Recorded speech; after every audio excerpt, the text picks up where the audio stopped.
Bonjour. Le 13 mars dernier aurait dû avoir lieu la cérémonie du Goncourt, choix de la Tunisie. 120 élèves venant des 24 gouvernorats auraient dû faire le voyage jusqu'à Tunis pour y participer. Ils auraient dû venir défendre leur choix, plaider en faveur de leur ouvrage favori et voter. Cette cérémonie, à cause de la propagation du coronavirus, n'a pu avoir lieu et aucun élève n'a pu faire le déplacement. Parce que nous voulions quand même décerner un prix cette année, nous avons décidé de faire en urgence, avec quelques lycéens de Tunis, une émission de radio. Une émission se déroulant presque comme la cérémonie aurait pu se dérouler, avec des lectures, des plaidoyers et des discussions concernant les 4 auteurs finalistes, Amélie Nothomb, Jean-Paul Dubois, Jean-Luc Coatalem et Olivier Rollin. Nous avons réussi à appeler certains auteurs et nous avons reçu des plaidoyers enregistrés par des lycéens des 4 coins de la Tunisie que nous écouterons dans cette émission. Les établissements scolaires participant à l'opération nous ont envoyé leur vote par courrier électronique et nous pourrons donc donner les résultats et proclamer le vainqueur à la fin de cette émission. Notre radio s'appelle Radio El Maoujet et elle a été créée dans l'urgence et la bonne humeur à l'Institut français de Tunis par Kmar, Selma, Nour, Kenza, Rosen, Claudie, Théo, Anthony, Wissal, Radi, Alexandre et Rosalie.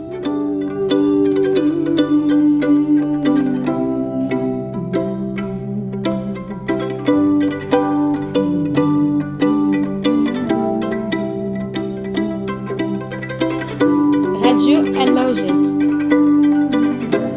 Bonjour et bienvenue à tous les auditeurs. Vous êtes sur Maoujet, une radio montée par l'Institut français de Tunis. Nous vous proposons aujourd'hui une émission sur le Goncourt Choix de la Tunisie, dont le vainqueur sera élu par des élèves de 24 gouvernorats de Tunisie. Au cours de cette émission, on va vous lire quelques extraits des 4 finalistes, ainsi que les interviewer par téléphone. Les 4 finalistes sont donc Amélie Nothomb avec Soif, Jean-Paul Dubois avec Tous les hommes n'habitent pas le monde de la même façon, Olivier Rollin avec Extérieur Monde et Jean-Luc Coatalem avec La part du fils. Et tout de suite, nous rejoignons Kmar qui va poser quelques questions au président de l'Académie Goncourt, Didier Decoing. Maintenant, nous allons appeler à Paris Monsieur Didier Decoing, le président de l'Académie Goncourt. Oui. Bonjour monsieur. Je vous entends bien, c'est merveilleux. Donc, je m'appelle Kmar et je suis de la radio Al Maoujet. Oui. Et aujourd'hui, on organise une émission sur le prix Goncourt lycéen en Tunisie. Vous avez été nommé en janvier président de l'Académie. Qu'est-ce que ça signifie et qu'est-ce que ça représente pour vous ? Écoutez, ça représente d'abord un grand plaisir parce que c'est me mettre à la tête d'une équipe de gens qui sont formidables. Les académiciens Goncourt sont très chaleureux, pas compliqués, sont très écrivains, donc c'est formidable de travailler avec eux. Ça représente aussi une bonne part de trac parce qu'il faut être à la hauteur. Et c'est pas toujours facile, j'espère que je vais y arriver. Ça commence tout juste, hein. Je suis dans les 100 premiers jours de l'état de grâce. Je voulais aussi, pour ceux qui ne connaissent peut-être pas très bien, peut-être pourriez-vous me présenter le prix Goncourt et son histoire ? Alors le prix Goncourt est un vieux prix, il a un peu plus de 100 ans. Il a été créé en 1903 par un des 2 frères Goncourt. Les frères Goncourt étaient des écrivains passionnés de vie littéraire. Et donc ils ont créé en 1903 ce fameux prix Goncourt qui était destiné à récompenser un livre. Alors à l'époque, la somme qui était allouée aux lauréats était absolument énorme. En francs or, c'était considérable. Aujourd'hui, c'est plus grand-chose. C'est le tirage, le nombre d'exemplaires tirés qui fait que c'est un prix qui est très intéressant. Mais à l'époque, c'était vraiment formidable. Et le premier prix Goncourt qui a été décerné en 1903 l'a été dans une indifférence à peu près générale. C'était au cœur de l'hiver, il neigeait, ça avait eu lieu dans une brasserie près de la Bourse, au cœur de Paris, et ça n'intéressait absolument personne. Et le 2e prix Goncourt, déjà, ça intéressait un petit peu plus de gens. Et au 3e prix Goncourt, ça s'était envolé. Il y avait une passion des journalistes pour ce prix. Et on ne sait toujours pas aujourd'hui pourquoi ça marche si bien. Pourquoi au Japon, ils interrompent le journal, les actualités, pour annoncer le vainqueur du prix Goncourt, alors que vraisemblablement, ils ne le diront jamais. C'est vraiment un phénomène incompréhensible. Mais c'est un merveilleux phénomène. Mis à part le prix Goncourt en France, donc celui dont vous venez d'évoquer l'histoire, il y a à peu près 20 Goncourt étrangers, avec des choix qui varient et qui sont votés uniquement par des lycéens. Donc pourquoi d'après vous, ces prix ont été mis en place et que représentent-ils ? Alors, ils ont été mis en place. La première opération de ce type-là a été faite avec les Polonais en 1998. C'est-à-dire, si je calcule bien, ça fait 22 ans. Et ça a tellement bien fonctionné qu'on a continué avec d'autres pays et que c'est devenu aujourd'hui une des activités les plus importantes parce que c'est à la fois la défense de la francophonie et en même temps c'est l'exposition mondiale de la littérature contemporaine française. Vous savez, les écoliers, les étudiants, etc., quand on leur fait apprendre la littérature française, on leur fait apprendre Victor Hugo, Jean-Jacques Rousseau, Voltaire, tout ça est absolument magnifique, mais il y a aussi des écrivains d'aujourd'hui, et c'est ce que contribuent à faire ces prix étrangers, c'est à faire connaître les livres de l'année, les livres tout neufs, les livres tout chauds, comme les croissants du matin. Très bien. Donc, maintenant, j'ai une question un peu anecdotique. Est-ce que c'est possible d'avoir, et est-ce que c'est déjà arrivé, d'avoir 2 fois le prix Goncourt ? Non. Alors, votre question, elle est compliquée, parce que non, c'est impossible d'après les statuts, mais c'est arrivé parce que un auteur de génie, qui était Romain Gary, et qui avait eu le prix Goncourt pour un livre qui s'appelait Les Racines du ciel, s'est mis à écrire sous un autre nom, qui était le nom d'Émile Ajar, et l'un des livres qu'il a écrit sous le nom d'Émile Ajar était tellement formidable qu'il a obtenu le Goncourt sous ce nom-là. Mais évidemment, ça s'est fait très vite. Bon, il a été obligé de renoncer à son prix, mais c'est un cas absolument unique. Et sinon, non, c'est un prix qu'on obtient une seule fois.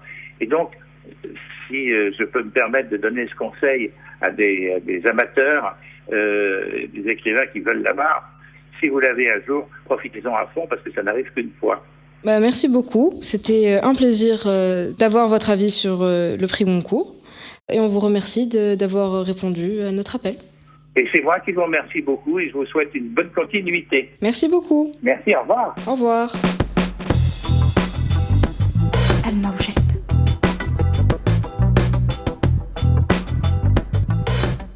Nous venons d'entendre Didier Decoing, président de l'Académie Goncourt, et nous ont rejoint sur le plateau Madame Rosen Lebris, attachée pour le livre et les médiathèques, et Madame Claudie Pion, attachée pour la coopération éducative.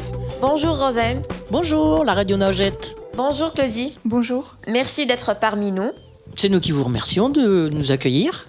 Alors, Madame Rosen, à quoi consiste votre travail sur le prix Goncourt ? Alors, c'est un travail qui est assez simple et compliqué à la fois. C'est un travail que l'on mène en duo avec Claudie Pion, qui va expliquer aussi sa partie. Moi, je m'occupe du livre. Donc, c'est vrai qu'on travaille avec l'ensemble des lycées avec lesquels travaille Madame Claudie Pion à diffuser les 4 derniers livres du Goncourt pour que les élèves puissent avoir accès à la lecture. Et on les diffuse à partir de la mise à disposition de liseuses que l'on prête pendant 4 à 5 mois pour que l'ensemble des élèves puissent lire l'ensemble des 4 livres pour pouvoir ensuite voter. Et Madame Claudie, est-ce que vous pouvez nous parler des étapes du travail que vous avez mené par rapport au prix Goncourt ? Oui, alors le prix Goncourt Choix de la Tunisie existe depuis 2015 et nous sommes passés de 4 lycées participants au niveau des élèves tunisiens à plus de 40 lycées cette année. Nous avons essayé de toucher 24 régions de Tunisie, et puis 2 lycées français, et puis 2 établissements d'enseignement supérieur. En tout, ce sont 360 jeunes qui ont participé à cette lecture. Puis nous avons préparé cela aussi avec une tournée que nous avons effectuée avec Mohamed Armel, le président du jury, et avec Rosen Lebris, l'attaché du livre. Nous sommes allés au centre et au sud du pays. Nous sommes allés à Kerouan, à Sidi Bouzid, à Tozeur, à Kbili, à Tataouine, rencontrer les élèves. Et nous avons rencontré chaque fois un grand enthousiasme. Et nous sommes assez heureux du résultat parce que un énorme travail a été réalisé par les professeurs et par les élèves.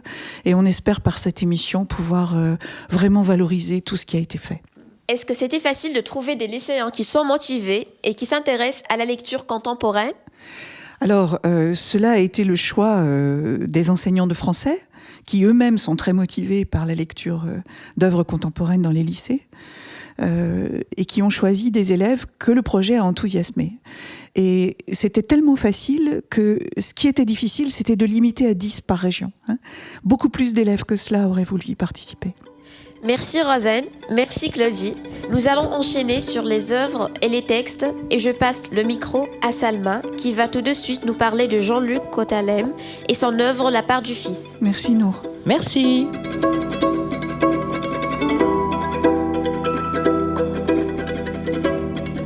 Anne Maujette.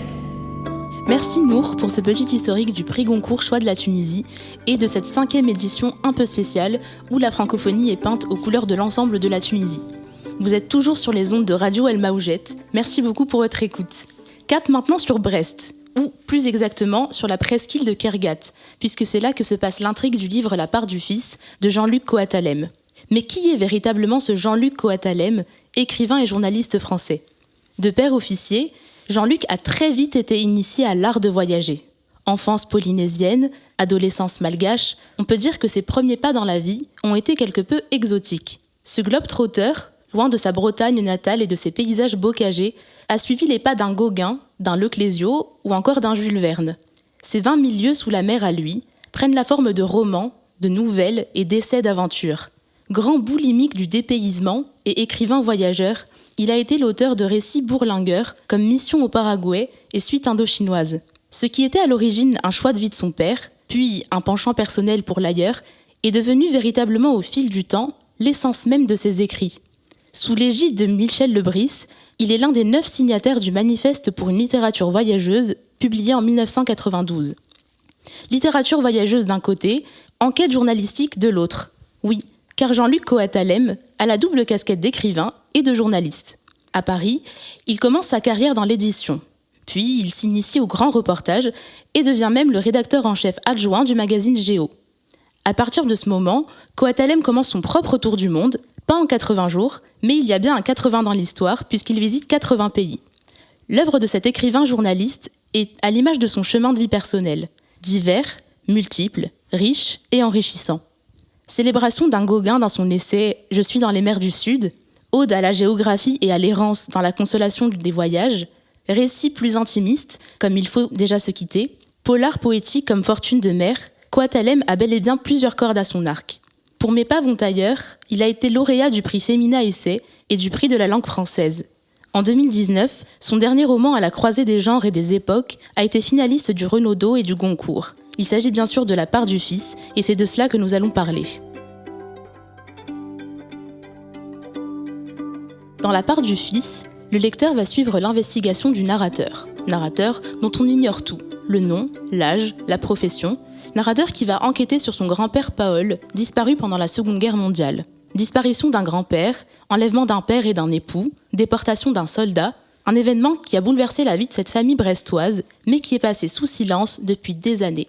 60 ans après, le narrateur décide de démêler le vrai du faux, de mettre en lumière le pourquoi du comment, en allant à la rencontre de ce grand-père qu'il n'a pas connu et dont personne ne parle. Il va se rendre à Kergat, à Brest ou encore à Compiègne, là où certains témoins vivent encore. Il va fouiller dans des cartons contenant les plus anciennes archives et il ira même explorer le camp de concentration de Dora en Allemagne, là où son grand-père finira ses jours. Silence du père, silence sur le père, silence des fils entre eux, quête identitaire, secret de famille, Jean-Luc Coatalem dit ici l'indicible, tente de combler les blancs de son histoire, de trouver des réponses, à travers un roman mémoriel aux allures autobiographiques.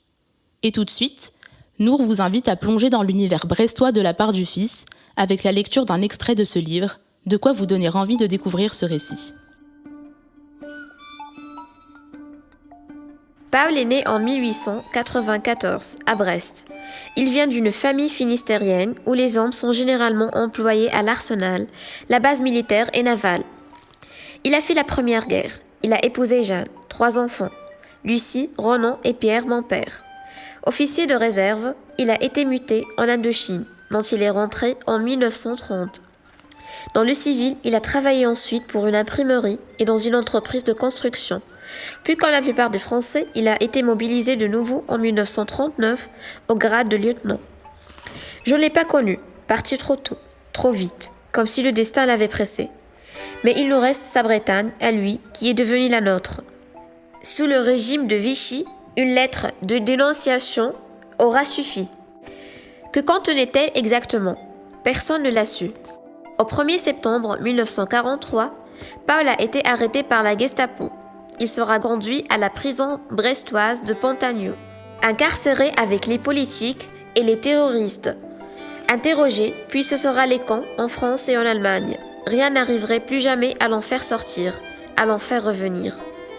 Des années après, en dépit du temps passé, j'irai à la recherche de mon grand-père, comme à sa rencontre.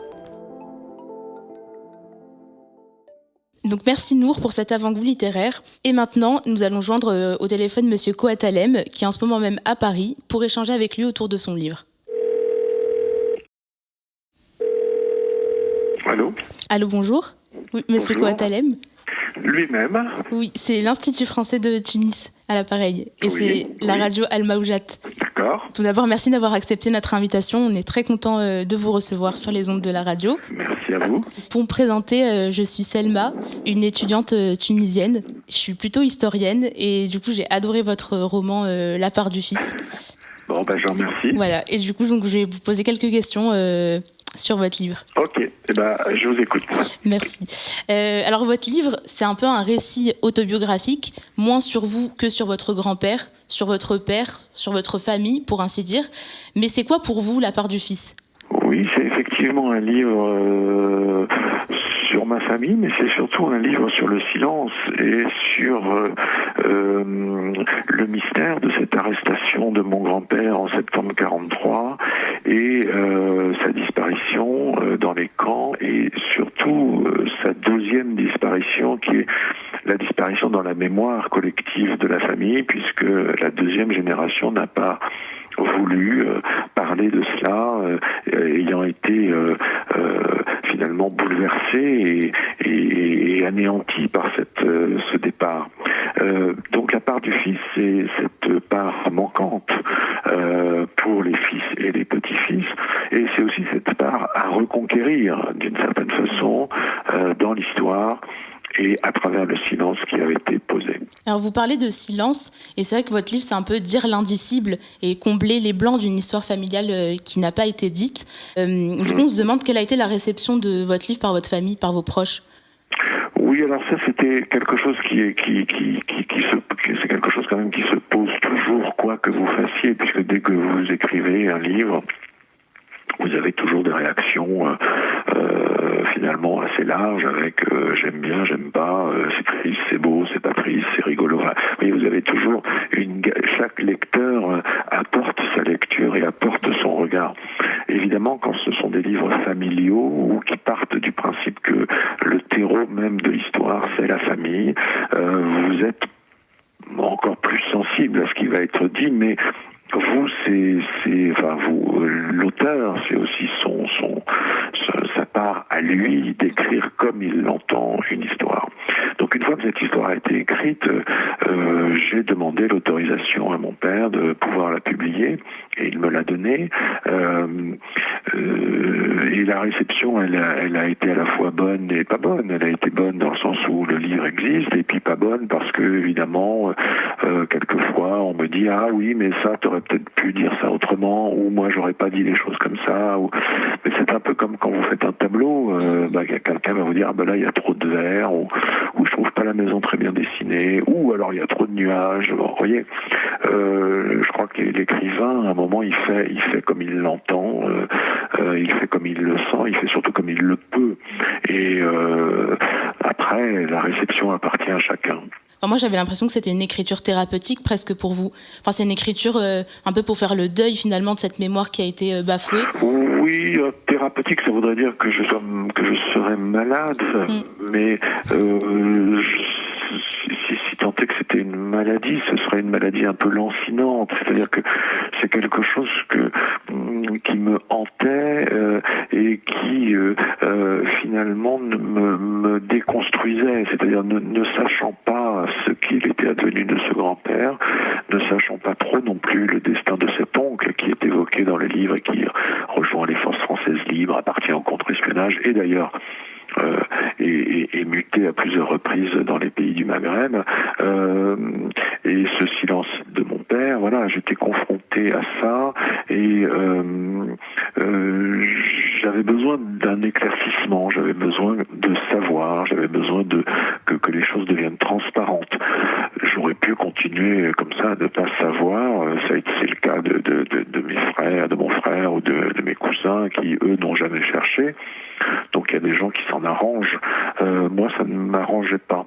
Je l'ai pas vu comme une guérison parce que je l'ai vu comme, vous voyez, comme une pièce qui était fermée et tout d'un coup j'ai eu la clé pour rentrer dedans avec une lampe. Moi, quand j'ai lu votre livre, j'ai beaucoup pensé à Camus et au Premier Homme, parce qu'on a un peu cette rencontre entre le fils et son père qu'il n'a jamais connu, qui tente un peu l'impossible pour tout savoir sur ce père. Et c'est un peu ce que j'ai retrouvé dans votre livre. Mais pourquoi c'est important de savoir pour vous ? Ce que vous savez, je crois que sur le château de Nantes, le château des Ducs de Bretagne, il y a une phrase qui a été gravée par je ne sais qui, il faudrait vérifier, et je crois que cette phrase qui est en breton veut dire en français « l'inconnu me dévore ». L'inconnu me dévore. Eh bien, moi, j'avais effectivement cette sensation que l'inconnu me dévorait. Il fallait donc qu'il arrête de me dévorer et que je puisse mettre un barrage à tout ça. Mais ce que je veux dire, c'est que c'est un livre aussi sur la Bretagne, c'est un livre aussi sur la filiation, c'est un livre aussi sur l'histoire, c'est un livre aussi sur l'engagement personnel des gens. Et ça n'est pas qu'un récit biographique, c'est aussi un roman. Et je le dis à plusieurs reprises au fil du livre, au fil du récit, quand je ne trouve pas les choses, j'émets une hypothèse et à ce moment-là, je mets de la fiction. Donc c'est pour ça que le livre s'appelle roman, parce qu'il y a quand même 5-6 endroits où je pars sur une hypothèse dont je suppose qu'elle pourrait être valable, mais pour laquelle je n'ai pas de preuves. Et par exemple, je raconte le parcours. Mon grand-père a été muté, à ce moment-là, il était officier de l'armée, et il a été muté à Saigon, en Indochine, dans le Vietnam actuel, et j'imagine qu'il a été visiter les ruines d'Angkor la nuit au Cambodge, avec une petite lampe dans les couloirs, qui sont pleins de bas-reliefs et de chauves-souris dans les angles. Et moi, j'ai fait ça dans ma vie, et en fait, cette histoire-là, je lui ai donné. Et je raconte que mon grand-père fait ça, qu'il aurait pu faire ça.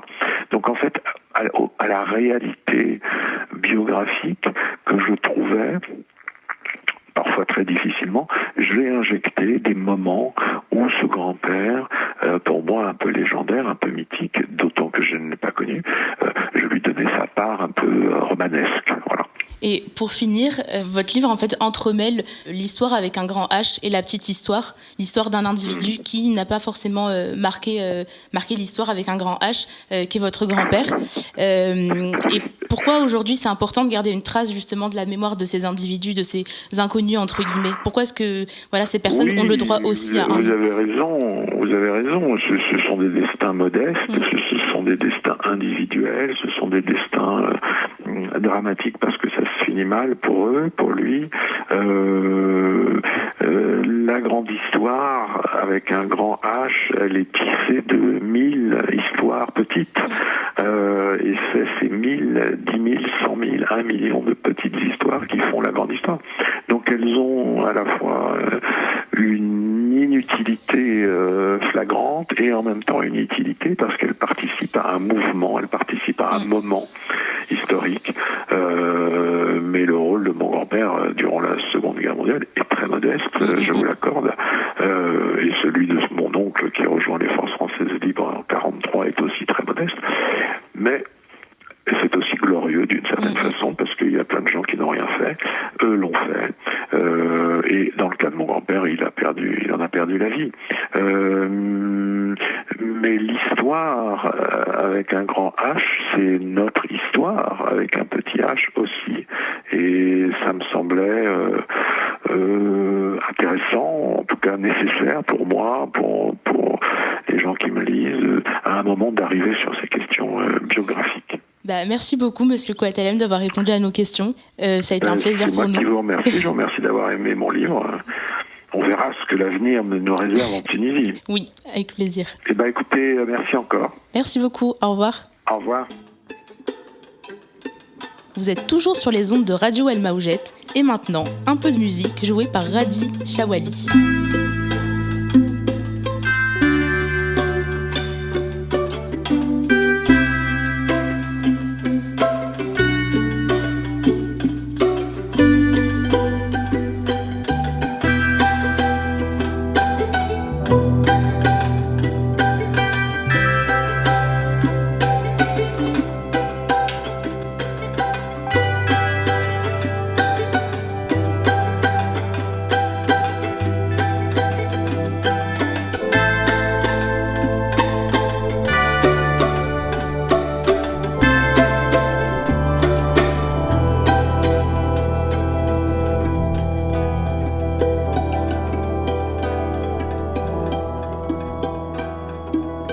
Vous êtes toujours sur Radio El Maoujet. Nous allons parler de notre seconde auteure, Amélie Nothomb. Fabienne Claire Nothomb, de son nom de plume Amélie Nothomb, romancière contemporaine belge. Elle a passé son enfance entre Osaka, Pékin et New York, vu que son père était diplomate. Puis elle est revenue en Belgique à l'âge de 17 ans, et c'est là qu'elle a commencé l'écriture. Puis elle a terminé ses humanités à l'Institut des Fidèles Compagnes de Jésus à Uccle pour ensuite commencer à étudier droit à l'université. Inspirée à l'image du président du prix Goncourt de Tunisie, par Nietzsche, et après avoir fait sa lecture, elle a obtenu une licence en philologie à l'Université libre de Bruxelles pour devenir ensuite enseignante. Pendant sa carrière professionnelle d'écrivaine, qui a commencé en 1992 avec son livre Hygiène de l'assassin, Amélie Nothomb publie un ouvrage chaque année. Elle a remporté plusieurs prix, comme le Grand Prix du roman de l'Académie française pour son livre Stupeur et tremblement en 1999, Prix de Flore en 2007 et Grand Prix Jean Genot en 2008, et encore plus. Amélie Nothomb est élue membre de l'Académie royale de langue et de littérature française de Belgique. Maintenant, je passe la parole à Wissal qui va nous résumer Soif, la dernière œuvre d'Amélie Nothomb. Bonjour et merci Nour pour avoir fait ce résumé sur Amélie Nothomb qui est vraiment riche et qui est vraiment intéressant parce que je savais vraiment pas qu'Amélie Nothomb était professeure. Et donc je vais enchaîner avec Soif qui est l'un des romans finalistes du prix Goncourt Choix de la Tunisie. En fait, avec sa plume exceptionnelle, l'auteur se glisse dans l'esprit du Christ, le plus incarné des humains, dressant le portrait d'un Jésus amoureux, gavé d'espérance et de terreur, et nous fait vivre ses dernières heures, dire ses derniers mots, revivre son histoire et se délecter de son vin. Elle évoque ses souvenirs, ses amitiés, ses jouissances, son amour et sa soif, nous confie ses réflexions sur son père, le corps, l'erreur humaine et la trahison, tout en volant aux émotions, leurs chimères mensongères. Dans ce livre, on est happé et livré aux songes, au dire et à la beauté, créateur d'une vie déjà vécue, d'un avenir certain et d'un passé glorieux, mais en imaginant l'inconcevable, aussi étant incité à cogiter, juger, douter et façonner l'inouï. Soif est sans doute un roman d'amour, une confession, une pensée ou une ode à la vie et à ses virages improbables. Par le biais de ce roman, Amélie Nothomb nous offre l'opportunité d'être le Christ, de produire ses miracles, de sentir sa peur, d'aimer et d'être aimé, de porter sa croix, de tomber, de nous relever, d'être flagellé et d'être assoiffé. Mais elle nous incite aussi à rêver, à oser, à imaginer et à rompre toute chaîne de tout pouvoir qui se croit supérieur à nos capacités. En vérité, ce sont les mots d'Amélie Nothomb qui nous rendent avides de savoir et saisis d'une soif inétanchable. Et peut-être que ce premier passage, lu par Kmar, du lycée Gustave Flaubert à la Marsa, nous donnera une idée sur ce que c'est d'être le Christ.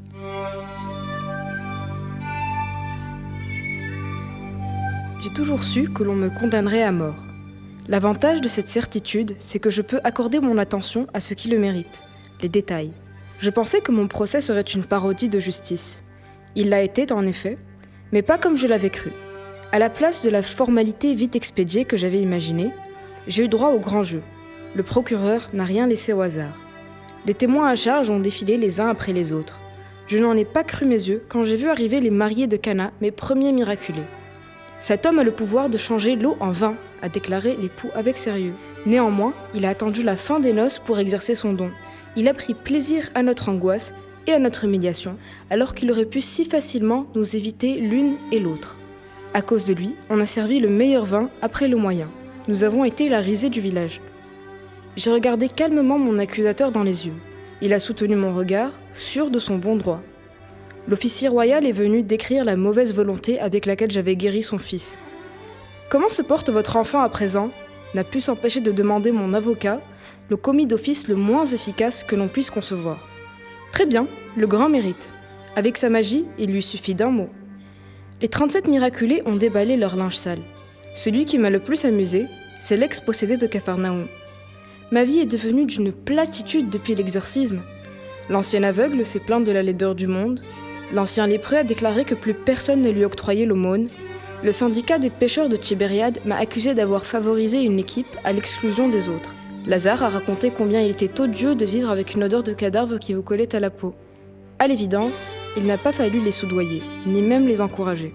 Ils sont tous venus témoigner contre moi de leur plein gré. Plus d'un a dit combien cela le soulagerait de pouvoir enfin vider son sac en présence du coupable.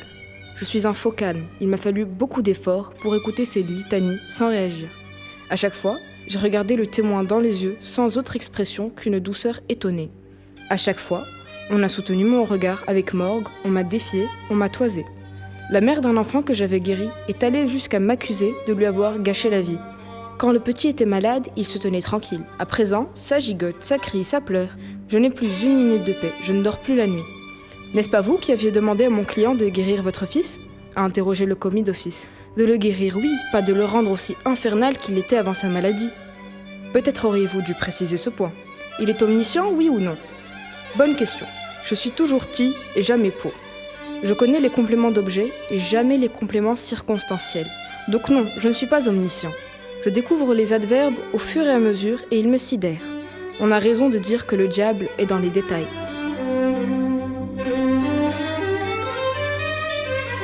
Vous êtes toujours sur Radio Almaoujet et tout de suite on va écouter le plaidoyer de soif rédigé par les élèves du lycée de Mednine.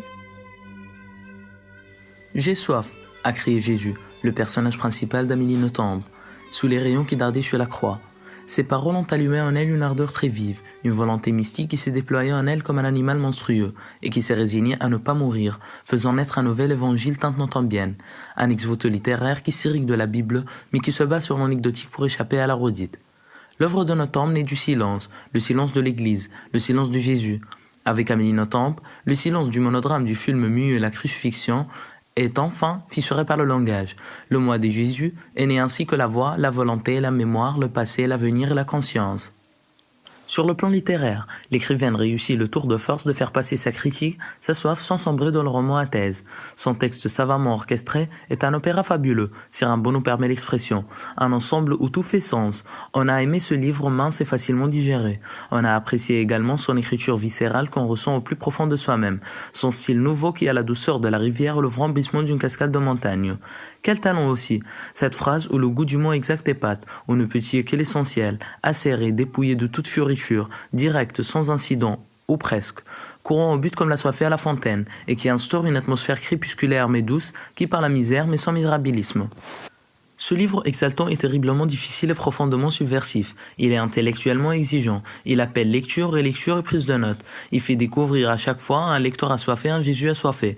C'est comme si on entend parler de Jésus pour la première fois. C'est exactement ce qui se passe lorsqu'on a soif. C'est une soif insatiable, brûlante, atroce, quelque chose de permanent qui assiège auteur et lecteur, qui s'empare de nous et qui ne nous quitte pas. Une nécessité vitale et un besoin fondamental. Audacieuse, l'écrivaine a choisi un thème qui inspirait depuis toujours littérature, peinture, théâtre et cinéma, mais elle a présenté ce sujet épineux, la passion du Christ, sous un nouvel éclairage. En effet, elle a choisi de portraiturer un Jésus de chair et de sang profondément humain, qui vit avec intensité corporelle chaque moment même le plus anodin.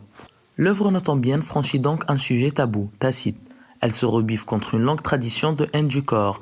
L'écrivaine qui a toujours dit « La soif n'est pas une métaphore de la foi », c'est très exactement la foi, affirmant ainsi que tout passe par le corps, même l'élévation et les valeurs suprêmes, invite ceux qui se plaignent des imperfections du corps à redécouvrir ce corps, le moyen par lequel s'exprime l'amour, se manifeste la mort et se subit la soif, à engager une réflexion, une méditation profonde sur la condition humaine dans ce qu'elle a de plus charnel, de la douleur, à la soif, à la mort, en passant par la passion amoureuse.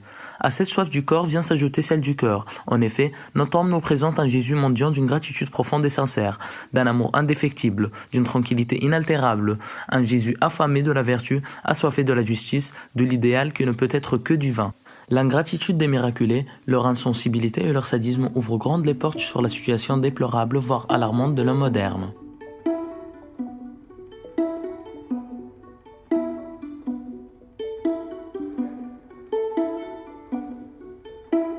On va tout de suite retrouver un peu de musique avec Radisha Welli avant de rejoindre Okmar pour une interview de l'ambassadeur de France à Tunis, Olivier Poivre d'Arvor, qui va nous parler de littérature et de francophonie.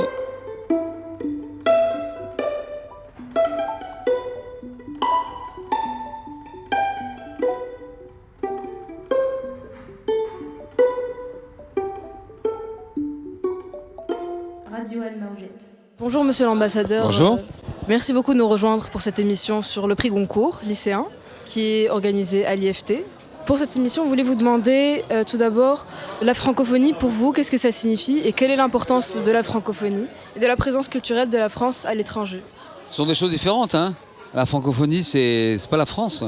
La francophonie, elle est née il y a exactement 50 ans de la volonté de 4 pays, de 4 chefs d'État. Senghor au Sénégal, Bourguiba en Tunisie, le président du Niger et Norodom Sihanouk. Et donc c'est une organisation internationale qui a le français en partage, mais c'est pas la France. On fait partie de la francophonie comme, je crois, une cinquantaine, soixantaine de pays. Mais c'est beaucoup plus fort que la France et c'est beaucoup plus rassembleur. C'est très africain. Et que la Tunisie organise le sommet, le premier sommet du Maghreb, jamais organisé au Maghreb, 50 ans après que Habib Bourguiba invente la francophonie, c'est très significatif, en tout cas du rôle de l'Afrique. Et seront à Tunis beaucoup de chefs d'État et de gouvernement, beaucoup d'écrivains tunisiens, certes, mais surtout africains. Il y a, je crois, 40 pays d'Afrique qui sont membres de l'Organisation internationale de la francophonie. Est-ce que vous pensez que la francophonie, en Tunisie du moins, est amenée à évoluer ou plutôt à disparaître, surtout avec maintenant l'anglais qui prend de plus en plus de place, surtout chez les jeunes? Vous savez, il faut regarder les choses très, très simplement. L'importance du phénomène démographique. Il est la réponse à votre question. Aujourd'hui, il y a 220 millions de francophones qui viennent pour une part non négligeable d'Afrique, de France, de Suisse, de Belgique, du Canada. En 2050, il y en aura entre 500 et 600 millions de francophones. À ce moment-là, le français, qui est aujourd'hui la 7e langue la plus parlée au monde, va devenir la 4e, la 3e ou 4e. Les autres langues qui seront très parlées dans le monde en 2050, c'est évidemment le mandarin, c'est évidemment l'anglais, c'est l'arabe et c'est le français. Et l'espagnol, qui est mieux placé que nous, va reculer avec le temps. Parce que la démographie africaine fait en effet que ça va se développer beaucoup sur le continent africain. Donc voilà, donc parler le français, c'est parier pour l'avenir sur une langue qui va être encore plus parlée dans le monde. Et parler le français, parler l'arabe, mais aussi parler l'anglais, c'est être véritablement, avec ces 3 langues, capable de comprendre des tas de mondes. Donc il ne faut surtout pas abandonner l'usage du français qui est plutôt vraiment un phénomène en Tunisie. Vous êtes le pays du Maghreb qui parle le mieux français. Le français est présent dans les programmes scolaires. Mais il ne faut pas s'interdire d'apprendre d'autres langues, évidemment. Donc c'est une émission sur le prix Goncourt. Donc quel est, vous, votre rapport à la littérature, étant donné que vous avez écrit aussi? Je crois que vous avez répondu. Non, on a un rapport à la littérature. Tout le monde a un rapport à la littérature. Quand on écrit, c'est un peu différent, mais c'est pas plus. Je pense qu'on est construit par les livres, on est construit par les récits, par les mythes, par ce qu'on a pu lire. La littérature, c'est d'abord cette activité extrêmement archaïque et tellement adaptable qui fait que la lecture ne meurt jamais et que dans le fond, ceux qui avaient prédit la mort du livre ou de la lecture avec l'usage des tablettes électroniques ou d'Internet ont eu tort, puisque les gens lisent de plus en plus maintenant. Ils lisent au journal, ils lisent des livres sur le net. Donc le rapport qu'on a au texte, en fait, c'est ça qui compte. C'est que des phrases, des mots, de l'agencement des mots dans une langue, de la maîtrise de cette langue, de l'utilisation personnelle de cette langue, ou un peu rustre, ou un peu sophistiquée, sort des récits qui peuvent être partagés par d'autres ou pas. Alors la littérature, à différence du texte, c'est un objet qui a pour fonction d'être un objet partagé. Et moi, j'ai commencé à écrire tôt, quand j'avais 14-15 ans, parce que c'était pour moi le meilleur moyen de m'exprimer. Et ça le reste aujourd'hui. Donc mon rapport, c'est aimer les livres, avoir besoin d'être entouré d'eux, physiquement. C'est lire les livres des autres et écrire le mieux possible les miens. Très bien, merci beaucoup de nous merci avoir à vous. rejoints. Merci bien. On va vous laisser maintenant avec un peu de musique et voilà.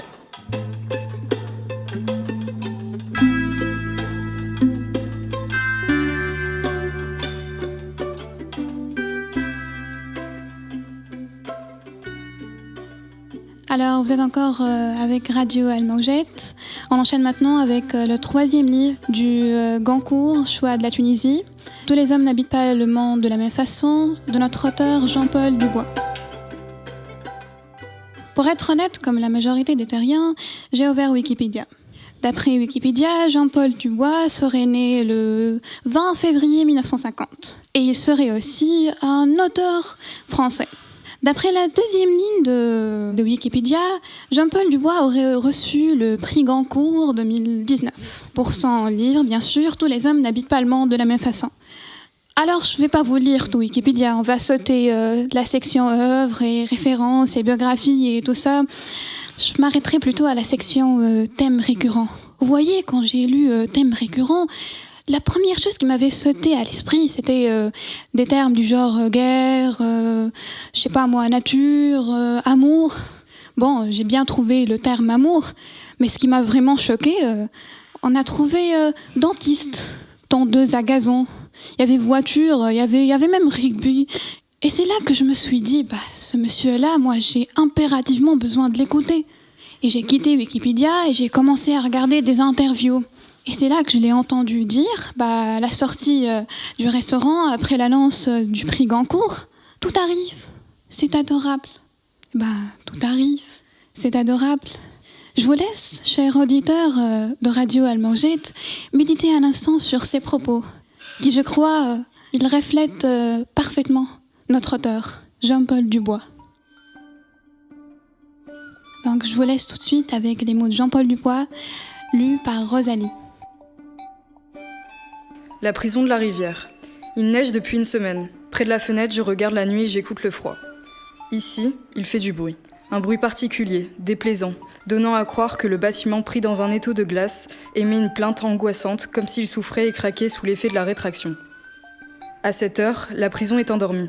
Au bout d'un certain temps, quand on s'est accoutumé à son métabolisme, on peut l'entendre respirer dans le noir comme un gros animal, tousser parfois et même déglutir. La prison nous avale, nous digère et, recroquevillé dans son ventre, tapi dans les plis numérotés de ses boyaux, entre deux spasmes gastriques, nous dormons et vivons comme nous le pouvons. Le pénitencier de Montréal, dit de Bordeaux pour avoir été construit sur l'ancien territoire d'un quartier éponyme, est situé au numéro 800 du boulevard Gouin-Ouest, à la lisière de la rivière des Prairies. 1357 détenus, 82 mis à mort par pendaison jusqu'en 1962. Autrefois, avant que l'on édifie cet univers de contention, l'endroit devait être magnifique, avec ce qu'il fallait de bouleaux, d'érables, de sumacs vinaigriers et d'herbes hautes couchées par les passages des animaux sauvages. Aujourd'hui, les rats et les souris sont les seuls survivants de cette faune. Et puisque telle est leur nature peu regardante, ils ont repeuplé ce monde clos fait de la souffrance encagée. Ils semblent parfaitement s'accommoder de la détention et leur colonie n'a cessé de s'étendre dans toutes les ailes des bâtiments. La nuit, on entend distinctement les rongeurs œuvrer dans les cellules et les couloirs. Pour leur barrer l'accès, nous glissons des journaux roulés et de vieux vêtements sous les portes et devant les trappes d'aération. Mais rien n'y fait. Ils passent, se glissent, se faufilent et font ce qu'ils ont à faire. Le type de cellule dans laquelle je vis est surnommé un condo, ce qui veut dire un appartement. Si l'on a affublé cet espace de vocables ironiques, c'est parce qu'il est doté d'une surface légèrement supérieure au modèle standard, lequel parvient à comprimer ce qui reste en nous d'humanité dans quelques 6 mètres carrés. 2 lits superposés, 2 fenêtres, 2 tabourets scellés au sol, 2 tableaux, un lavabo, un siège de toilette. Je partage cet enclos avec Patrick Horton, un homme et demi qui s'est fait tatouer l'histoire de sa vie sur la peau du dos. Life is a bitch and then you die. Et celle de son amour pour les Harley-Davidson sur l'arrondi des épaules et le haut de la poitrine. Patrick est en attente de jugement après le meurtre d'un Hells Angel appartenant au chapitre de Montréal, abattu sur sa moto par ses amis qui le soupçonnaient de collaborer avec la police. Patrick était accusé d'avoir participé à cette exécution. Eu égard à ses intimidantes proportions et à son appartenance à cette mafia des motocyclettes possédant un superbe catalogue de meurtres et d'assassinats à son actif, tout le monde s'écarte respectueusement de Horton, comme s'il s'agissait d'un cardinal lorsqu'il déambule dans les couloirs du secteur B. Connu pour partager l'intimité de sa cellule, je jouis dans son sillage du même respect que ce drôle de nonce. Cela fait 2 nuits que Patrick gémit durant son sommeil. Il souffre d'une dent et ressent les élancements caractéristiques d'un abcès. Il s'est plaint de cette douleur à plusieurs reprises auprès du gardien qui lui a finalement fait porter du Tylenol. Quand je lui ai demandé pourquoi il ne faisait pas inscrire sur la liste d'attente du dentiste, il m'a dit « Jamais. Si tu souffres d'une dent, ici ces fils de pute ne te soignent pas la dent, ils te l'arrachent. Si tu souffres de 2 dents, c'est pareil, ils t'arrachent les 2. »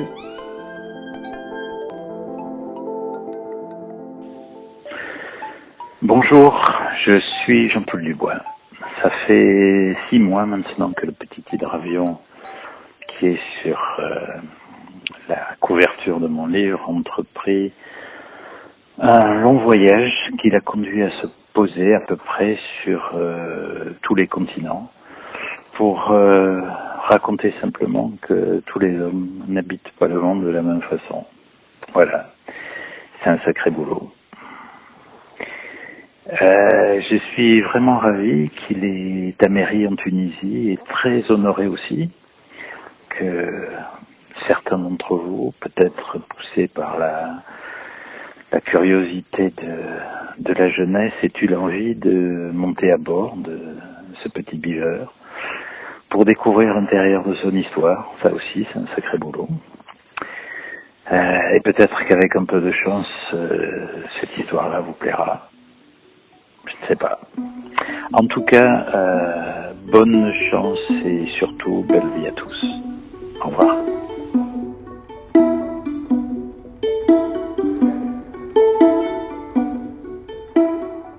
Pour défendre ce livre au concours Choix de la Tunisie, on écoute tout de suite le plaidoyer du lycée pilote de Monastir. Tous les hommes n'habitent pas le monde de la même façon est l'un des plus beaux livres de Jean-Paul Dubois, ce qui explique notre choix. En effet, il raconte l'histoire d'une vie d'un personnage au nom de Paul Hanson qui s'est trouvé enfermé en prison pendant 2 ans à Montréal, où il a partagé une cellule avec Horton, un Hells Angel, incarcéré pour meurtre. En fait, ce qui est le plus attirant et surtout attachant dans ce livre est le suspense inventé par l'auteur, qui nous cache la raison de l'incarcération de Paul, mais qui nous la dévoile plus tard dans le récit.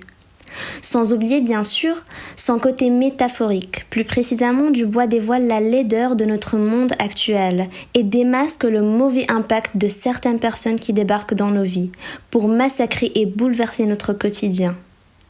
Enfin, ce qui rend ce roman aussi unique est le dialogue vivace de Paul avec les fantômes de son passé, qu'il évoque le plus qu'il peut. Bref, ce livre est un chef-d'œuvre qui dévoile le bon côté de certaines choses mal vues par la société, comme le fait d'être enfermé en tôle par exemple, qui était en vrai une forme de liberté incroyable pour Hanson. En effet, ces 2 années l'ont permis de reconsidérer sa vie et de remettre en question ses souvenirs et son passé. Tant qu'à Horton, le personnage paru brutal et dangereux à première vue se cache derrière un homme touchant, drôle, douté d'une vision tellement simple de la vie. On a adoré lire ce roman, pour la bienveillance dont Hanson fait preuve, pour l'humour présent dans certains passages et bien sûr pour la vivacité d'esprit de l'écrivain.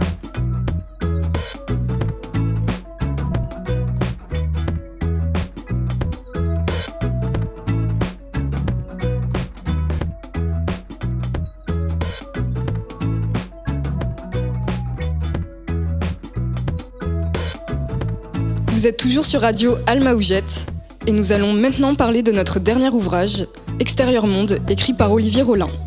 Olivier Rollin est né le 17 mai 1947 dans le département des Hauts-de-Seine. Cet écrivain passe son enfance au Sénégal avant d'étudier au lycée Louis-le-Grand et ensuite à l'école normale supérieure. Il obtient un diplôme en lettres et en philosophie. Par la suite, Olivier intègre l'organisation maoïste gauche prolétarienne et puis la nouvelle résistance populaire. C'est également le frère de Jean Rollin, lui-même écrivain et aussi membre de la gauche prolétarienne. Olivier Rollin écrit Extérieur Monde en s'appuyant sur ses carnets de voyage qu'il traîne avec lui au bout du monde, notamment au Soudan, en Chine, au Liban, en Russie et même jusqu'à l'Arctique. De nombreux événements sont ainsi évoqués, quant à croire que l'auteur a tout vu. En effet, il s'inspire de mai 68, ou encore il décrit quelques paysages des pays du Moyen-Orient, ravagés par des années de guerre civile. Olivier Rollin a notamment gagné différents prix pour ses précédents livres, comme le prix Femina pour Port-Soudan en 1994 ou le prix France Culture pour Tigre en papier en 2003. Pour les auditeurs de la radio Alma-Oujette, voici un court résumé de son ouvrage. Extérieur Monde, c'est le tour du monde en 250 pages. Mais surtout, le monde tel que vous n'avez pas l'habitude de le voir. Le narrateur, qui est également l'auteur, nous fait découvrir la beauté du globe à travers ses multiples voyages. Le lecteur cherche à reconstruire le portrait de cet homme vagabond, passionné de littérature. En effet, entre digressions et descriptions de paysages et de portraits, le narrateur introduit un nombre incalculable de références littéraires. L'auteur est le sujet du récit, et il nous montre qui il est, en parlant des autres et en décrivant ce qu'il voit. C'est un roman particulier, comme on a peu l'habitude d'en lire. Rollin croise une écriture qui est vive, orale et naturelle, mais qui est à la fois parfaitement précise et maîtrisée et d'une grande densité poétique. Nous voyons donc à travers les yeux de l'auteur certains coins du monde en marge de la société, des populations parfois loin de la mondialisation, mais qui reflètent les vraies valeurs humaines.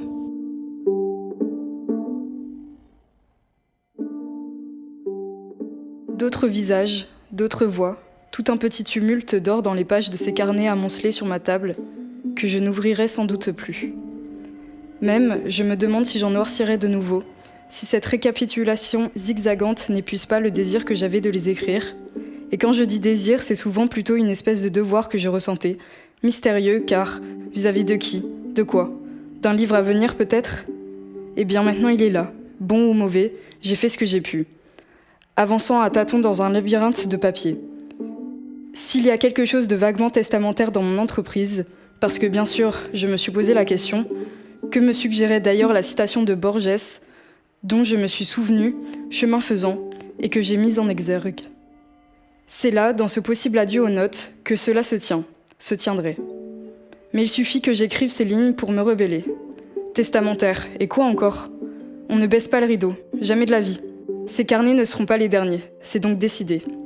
À eux tous, avec les paysages sur lesquels se détachent leurs souvenirs, ces êtres de rencontre dessinent un monde subjectif, sentimental, à la fois réel et imaginaire, qu'aucune géographie n'atteste, qui est le mien. Un monde non encore complètement découvert, dont l'Australie, par exemple, est absente comme avant les navigations des Hollandais et de Cook.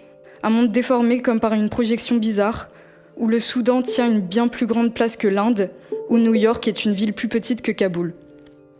Un monde filigrané par les millions de lettres des livres, ceux qu'on a lus lorsqu'on était là-bas, et on a inscrit sur la page de garde le nom de la ville où ils nous ont tenu compagnie, afin qu'ils en gardent quelques images entre leurs feuillets, un peu de l'air particulier qu'on y respirait, la pluie chaude de Bandar Seri Begawan tombant sur mes propriétés, le vent de sable de N'Djamena criblant le journal de Gombrowicz. Ceux qui nous ont fait imaginer des lieux qu'on découvrira plus tard, et qu'on verrait à travers leurs mots grossissants, déformants, colorants, à la façon de ces miroirs qu'on dit de sorcières, le maître et Marguerite, teintant de fantastique le quartier, désormais très chic, de l'étang du Patriarche à Moscou, où j'ai eu l'habitude d'aller dîner, un lointain mois de décembre, pour moins de 500 roubles, dans un petit bistrot rustique qui semblait sortir du temps de l'Union soviétique, ou bien le quatuor de Durel qui faisait surgir de la trépidante et poussiéreuse Alexandrie, d'aujourd'hui le fantôme de la ville grecque, juive, anglaise, cosmopolite, qu'elle n'était plus, et la couverture orange de la vieille édition Buchet-Chastel du temps de Maurice Nadeau, me renvoyant en vers découvert dans la même collection, au-dessous du volcan, et à travers lui le Mexique et Vancouver. Ou bien encore le lac de Kawabata, qui me faisait voir dans certaines passantes de Tokyo, la jeune lycéenne, qui suit Ginpei Momoy, Le professeur aux pieds de singe. Nous allons tout de suite joindre Olivier Rollin par téléphone à Paris. Allô ? Allô, Olivier Rollin ? Oui. Bonjour, vous êtes sur la radio Almaoujette. Je me présente, je m'appelle Rosalie et je suis élève au lycée Gustave Flaubert à la Marsa en Tunisie. Oui. Et déjà, je tiens à vous dire que nous avons voté pour votre livre. Ah, ben ça me fait plaisir. Et donc voilà, c'est un plaisir de vous entendre aujourd'hui. Vous êtes meilleur, vous êtes mieux que le jury du prix Goncourt, alors. Alors, première question. Est-ce que c'est important de voyager quand on est auteur ? Pour moi, oui. Il y a des très grands écrivains, très bons écrivains. Il y en a eu, et puis il y en a toujours maintenant, pour qui ce n'est pas important, enfin, qui tirent leur inspiration de tout à fait autre chose. Mais pour moi, je suis la curiosité du monde, si vous voulez, est tout à fait importante, tout à fait centrale, et presque tous mes livres, se situent dans des lieux qui sont pas chez moi, qui sont pas Paris, qui sont pas la France, voilà. Donc pour moi, oui, c'est très important. Pourquoi tant de digressions dans votre livre ? Parce qu'on en retrouve quand même énormément. Oui, d'abord parce que la mémoire, ça marche comme ça. Hein. Vous vous souvenez d'une chose, et puis cette chose entraîne tout d'un coup un autre souvenir. Enfin, on n'avance pas en ligne droite quand on se souvient. Et puis c'est un livre vagabond. Alors c'est pas un livre qui raconte une histoire qui commencerait un jour et puis qui se terminerait un autre jour. Donc c'est normal, je trouve que, en tout cas c'est comme ça que ça m'est venu. Mais oui, c'est ça, c'est un livre vagabond, c'est un livre qui zigzague dans le monde. Donc c'est pas un livre en ligne droite. Est-ce qu'il y a une part d'imagination dans votre livre ou tout est bien réel ? Non, alors dans ce livre-là, il n'y a aucune part d'imagination. Il y a juste un tout petit détail que je trouvais drôle que j'ai inventé. Lequel ? Alors, je vais vous le dire, mais c'est un secret. Hein. Je raconte à un moment, si vous vous souvenez, que j'ai eu une contravention dans une île déserteur où il y avait peut-être 15 voitures, pas plus, et qu'ils ont quand même trouvé le moyen de me ficher une contravention, et que j'ai pas voulu payer parce que j'étais énervé, et que après le flic est venu à mon hôtel en me disant qu'il fallait que je paye parce que sinon il perdrait la face. Alors tout ça c'est vrai. Oui. Et j'ai dit que d'accord, je trouvais que finalement sa démarche je la trouvais marrante ou sympathique, donc j'ai fait payer. Voilà, tout ça c'est vrai. Oui. Et j'ai ajouté et on a même bu un coup ensemble et ça c'est pas vrai. Ah, voilà. D'accord. Bon, c'est un détail. Vous voyez, c'est vraiment un petit détail. Sinon tout est tiré. Enfin le point de départ c'est vraiment des notes que j'ai prises depuis très longtemps. Et par conséquent, qui sont prises sur le moment, sur le terrain, et qui sont pas du tout arrangées. Quel sentiment avez-vous eu envie de transmettre aux lecteurs ? Pourquoi cette envie de partager vos expériences finalement au monde entier ? Le sentiment que j'ai envie de transmettre aux lecteurs, c'est que c'est la curiosité du monde. C'est que tout est passionnant, tout est intéressant dans le monde et qu'il n'est pas du tout aussi... vous savez, on dit tout le temps, la mondialisation fait que tout est pareil partout, etc. C'est pas vrai. Je veux dire, c'est vrai dans les aéroports, c'est vrai dans les, je sais pas quoi, les boutiques internationales, des choses comme ça. Mais c'est vrai pour les épidémies aussi, malheureusement, puisque pour l'instant, on parle que de ça. Mais malgré tout, le monde est extrêmement divers, extrêmement varié, extrêmement étonnant. Voilà, à la fois il y a un monde, il y a une espèce humaine, mais à l'intérieur de ça, il y a des tas de choses extraordinairement diverses. C'est très bariolé, si vous voulez, et moi je suis curieux de cela, de ces différences, et j'aimerais transmettre cette curiosité-là à mes lecteurs. Ah bah, je suis d'accord avec vous, et c'est d'ailleurs ce que j'ai aimé dans votre livre, le fait que vous exploitez les diverses civilisations qu'il peut avoir dans le monde, et surtout des civilisations qu'on n'a pas l'habitude de rencontrer. Par exemple, ce qui m'a marqué, c'est la Mongolie intérieure, par exemple, et de voir ces portraits, enfin ces personnes qui vivent d'une autre manière qui est complètement différente de la nôtre, qui nous, on habite quand même dans un milieu très... qui est englobé dans le système de la mondialisation finalement, et voir des personnes qui vivent une vie qui est complètement différente, c'est extraordinaire de voir ça, et surtout quand c'est écrit d'une si belle manière. Ah, ça, je vous remercie, parce que pour moi aussi, ce qui est important évidemment dans un livre, c'est même le plus important à vrai dire, c'est que écrire, c'est quand même l'art des mots, quoi. Je veux dire, c'est de faire quelque chose qui soit beau avec les mots. Voilà, je sais pas, peindre, c'est faire quelque chose qui est beau avec la couleur, et peu importe le genre de peinture qu'on fait, mais il faut que ce soit qu'il y ait un effet de beauté, quoi. Et quand on écrit, il faut pas que ce soit un rapport ou un texte plat. Il faut qu'il y ait, qu'on fasse de la beauté avec les mots. Voilà. C'est drôle d'ailleurs, puisque vous dites le lycée s'appelle Gustave Flaubert, et c'est une chose que disait Flaubert. Voilà, que écrire, c'est faire de la beauté avec les mots. Oui. Ah d'accord, je savais pas. Merci beaucoup pour avoir répondu à mes questions. Ben, merci à vous de me les avoir posées, de m'avoir posé des bonnes questions. Puis je suis content que vous ayez voté pour moi. Ça, franchement, ça me fait plaisir. Ah c'était sincère. Voilà, on vous souhaite une bonne journée. Eh bien, moi aussi. À bientôt, j'espère, et au revoir. À une autre fois, à bientôt peut-être. Au revoir. Au revoir. Et pour conclure sur Extérieur Monde, nous allons tout de suite écouter le plaidoyer d'Ayman Shaib du lycée pilote de Sousse. Mesdames, messieurs, chers élèves et membres du jury, je suis honoré en ce jour de me tenir devant vous afin de vous parler d'un livre, ou plutôt de vous dévoiler mes ressentis suite à ma lecture. Il s'agit là d'un livre aux écrits uniques et original qui reflète bien la personnalité de l'auteur, qui n'est autre qu'Olivier Rollin. Dans ce livre, on parcourt au fil des souvenirs de l'auteur le monde et une partie non négligeable de sa bibliothèque. Refuser les mémoires, c'est décliner la chronologie. Rollin ne donne aucune date, à peine quelques repères temporels. C'est l'esprit même de ce livre qui semble improvisé. D'ailleurs, l'auteur est très explicite à ce sujet. Il déclare même être naufragé. Extérieur Monde suggère un livre qui parle d'un espace infini, hors du temps, qui n'obéit à aucune loi. Or, avec le recul et en ayant compris les fonds de pensée d'Olivier Rollin, nous nous rendons compte au final que ce monde dont il parle n'est autre que le sien. Il est le seul à en connaître les secrets. Il l'a forgé et l'a mené à un lent cheminement spirituel, dont l'issue est une remise en question de soi et du monde qui l'entoure. Aussi, avec ce livre, nous, en tant que lecteurs, avons l'impression de voyager et même d'être guidés par l'auteur au fil des événements qu'il relate. Olivier Rollin est le pilote et le lecteur, le passager, qui doit à tout prix attacher sa ceinture et s'accrocher à son siège, vu que c'est un voyage assez perturbé, où les digressions deviennent turbulences et peuvent ainsi parfois dérouter le lecteur. Et c'est de ce fait que s'il est inattentif, il se perd, sombre et tombe de l'avion. Il faut, me semble-t-il, dans un livre, un héros qui donne envie qu'on le suive, et non un ego qui joue à se perdre.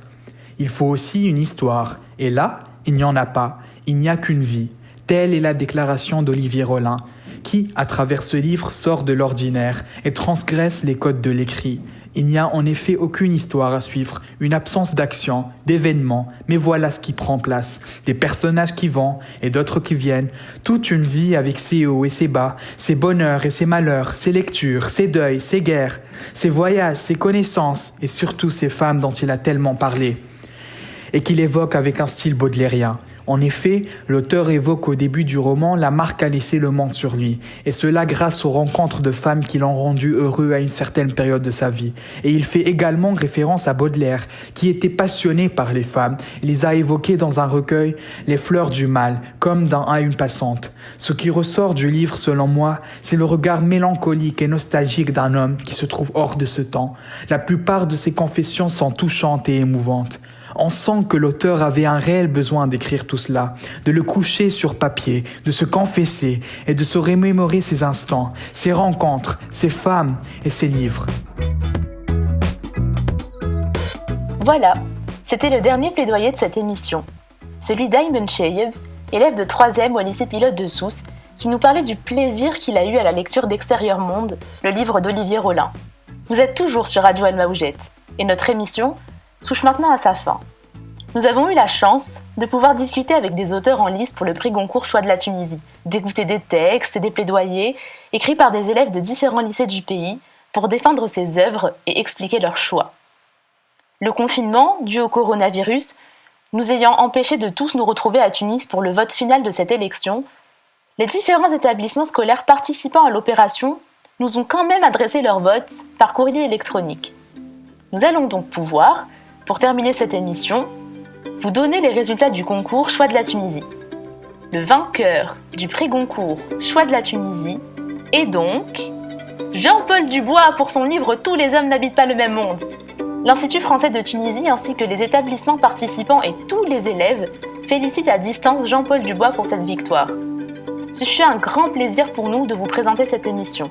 Et nous sommes désolés que la cérémonie n'ait pu avoir lieu, mais nous nous retrouvons très vite, le plus rapidement possible, à la réouverture de l'Institut français de Tunisie. Rosalie, je te laisse le mot de la fin.